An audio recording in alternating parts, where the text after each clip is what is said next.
Saya mau mengomentari ya terkait kebijakan yang diambil oleh Bapak Presiden Prabowo bersama Donald Trump dan pemimpin negara lain.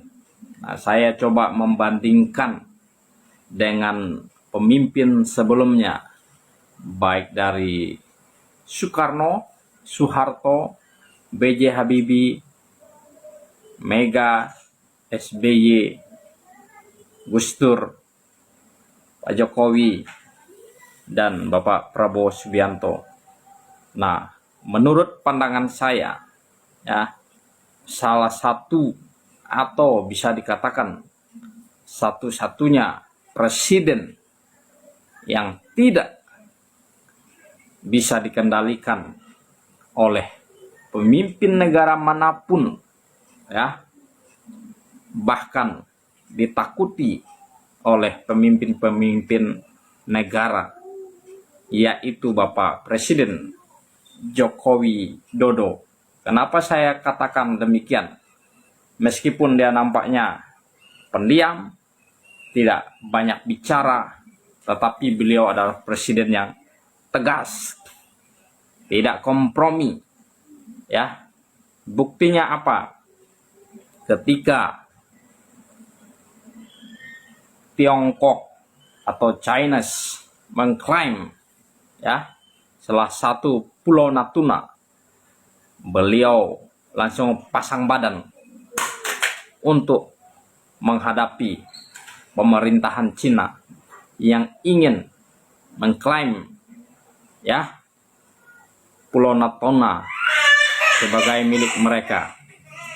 Nah, tetapi berbeda dengan pemerintahan sekarang. Kita melihat khususnya pemerintahan Bapak Prabowo gampang sekali ditekan, ya, mudah dipengaruhi, mudah kompromi, mudah dikendalikan, mudah diatur oleh negara lain, gampang mau disanjung. Tetapi tidak dengan Bapak Jokowi. Beliau pemimpin yang tegas, tanpa kompromi. Beliau tidak mau diatur, tidak mau diremehkan. Terbukti ketika mereka mau pertemuan bilateral antara 16 kepala negara untuk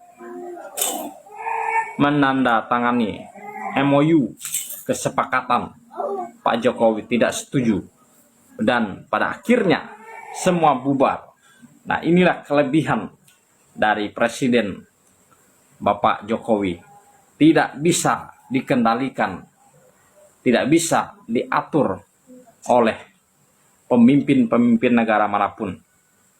Makanya beliau disebut orang berpengaruh, karena beliau punya komitmen, punya ketegasan yang tidak bisa didikte, dan semua pejabat negara lain takut kepada beliau. Berbeda dengan pemimpin sekarang, Indonesia mudah diatur. Nah, itulah pendapat saya.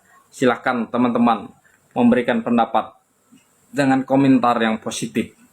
Gue sebagai rakyat Indonesia merasa malu melihat video ini. Presiden Republik Indonesia layaknya kacung Donald Trump. Suruh megang map, suruh megang pena. Kacung! Untuk Bapak Presiden Prabowo, apakah tidak merasa malu? Anda itu kepala negara, setara dengan mereka semua yang ada di situ. Kenapa Anda mau saja diperlakukan seperti ini?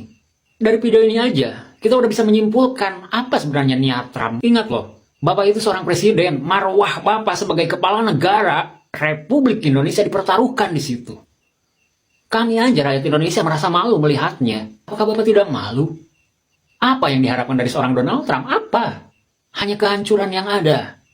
Apakah tidak berkaca dari kasus Venezuela? Betapa arogansinya dia. Sebenarnya apa sih yang ada di otak Bapak itu sebenarnya apa? Apa coba bawa ke pidato, isi otak Bapak itu bawa ke pidato. Ya, saya juga punya keluh kesah ya. Saya sama dengan video yang sudah kita simak barusan. Ya, seperti inferior, seperti minder, seperti gampang ditekan ya. Presiden Prabowo ini berbeda sekali dengan Bapak Jokowi. Saya ingat banget cerita Pak Jokowi ketika di sebuah forum ya, Pak Jokowi itu diundang masuk, itu dikepung oleh pemimpin Eropa, tujuannya agar beliau menandatangani sebuah perjanjian yang bisa merugikan Indonesia. Pak Jokowi itu tidak mau masuk ke ruangan itu. Itu luar biasanya. Bahkan ketika Indonesia dituntut, ya teman-teman, itu perihal CPO kalau tidak salah ya, karena Pak Jokowi kan terkenal menolak bahan mentah itu diekspor langsung secara mentah ya, tapi mau dijadikan dulu ada nilai tambahnya di dalam negeri, minimal jadi barang setengah jadi, sehingga menyerap tenaga kerja gitu kan teman-teman, dan banyak manfaatnya untuk Indonesia. Pak Jokowi itu bilang apa? Ketika kita dituntut di pengadilan internasional, kita lawan, kirim pengacara terbaik. Sembari itu berproses di hukum internasional, barang ini sudah jadi. Jadi akhirnya apa? Nanti Eropa yang ketergantungan sama kita karena kita masuk ke dalam apa, rantai pasok dunia. Salah satunya baterai listrik. Itu yang ingin diintegrasikan Pak Jokowi. Nah, Pak Prabowo ini bagaimana ya?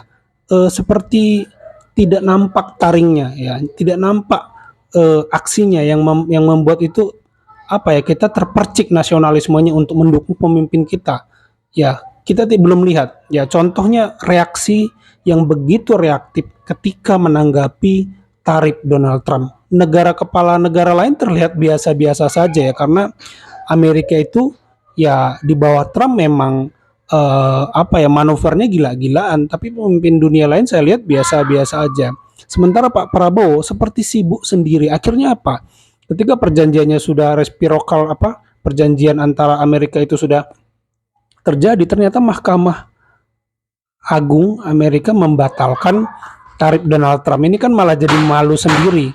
Malah jadi 10%. Tadi 19%, dunia malah dapat 10%. Ini malah terlihat konyol dan tergesa-gesa. Begitu kalau pendapat saya ya teman-teman. Kita lanjut. Itu gedung loh guys, yang dibuat foto wajahnya Pak Jokowi.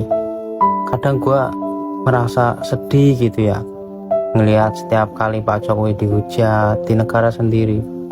Tapi di negara yang mayoritas SDM-nya itu maju dan negaranya juga maju, mereka justru sangat menghargai dan menghormati Pak Jokowi. Ini yang salah itu di negara kita, berarti kan SDM-nya. Di sana SDM-nya yang udah jelas-jelas maju, itu bisa menghormati orang. Itu kan memang Pak Jokowi nilainya berarti memang bagus ya di mata orang-orang luar sana. Karena memang orang-orang sana itu waras. Rindu Pak Jokowi, rindu kebaikannya. Rindu Pak Jokowi, rindu personanya. Rindu Pak Jokowi, rindu serindu-rindunya. Rindu Pak Jokowi, dari rakyatmu tercinta. Pak, semoga Bapak bisa melihat video ini, Pak. Pak, kami rindu dengan Bapak. Kami ingin di masa pemerintahan Bapak yang 10 tahun yang kebelakang, Pak. Pak, Indonesia lagi kacau ini, Pak. Tolonglah, Pak, kembalikan, Pak, negara kita ini, Pak. Ya. Tolong komentar teman-teman yang rindu dengan Pak Jokowi, kalian komentar, guys. Ya benar ya teman-teman, banyak yang merindukan Pak Jokowi. Bahkan menurut saya banyak pembenci Pak Jokowi itu malu mengakui bahwa mereka rindu Jokowi. Karena bunyi komennya begini mereka. Ternyata pemerintahan saat ini, pemerintahan Pak Prabowo itu lebih buruk daripada pemerintahan sebelumnya. Nah mereka nyebutnya lebih buruk. Artinya yang sebelumnya juga mau mereka bilang buruk. Mereka nggak berani atau nggak mau mengakui bahwa yang sebelumnya lebih baik daripada yang saat ini. Mereka nggak bilang gitu, lebih buruk, karena mereka punya keyakinan bahwa yang sebelumnya Pak Jokowi itu buruk ya. Padahal mereka sebenarnya sulit untuk mengakui bahwa sebenarnya artinya yang sebelumnya lebih baik, tapi mereka tidak mau pakai kata lebih baik, tapi mereka bilang lebih buruk.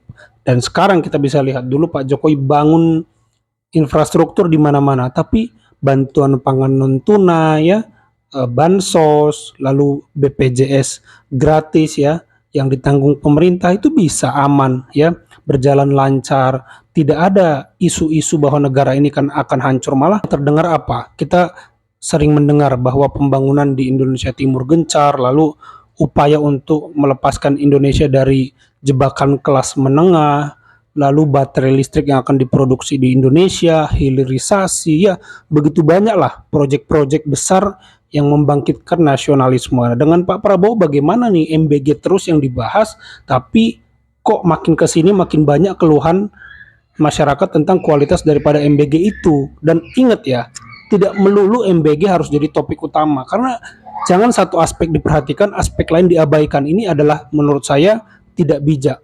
Ketika satu aspek misalnya MBG ini memang mau dijalankan, perhatikan kualitasnya, dievaluasi kurangnya di mana, bukan malah menganggap remeh keracunan yang terjadi pada siswa-siswa. Harusnya kan begitu ya teman-teman, dan jangan cepat puas memberi penghargaan kepada kepala bagian, harusnya ditarget, ditekan agar kualitasnya semakin baik. Seperti itu ya. Kalau menurut teman-teman bagaimana? Coba tambahkan di kolom komentar. Itu saja video kali ini. Terima kasih yang sudah menyimak sampai selesai. Sampai jumpa di video saya selanjutnya.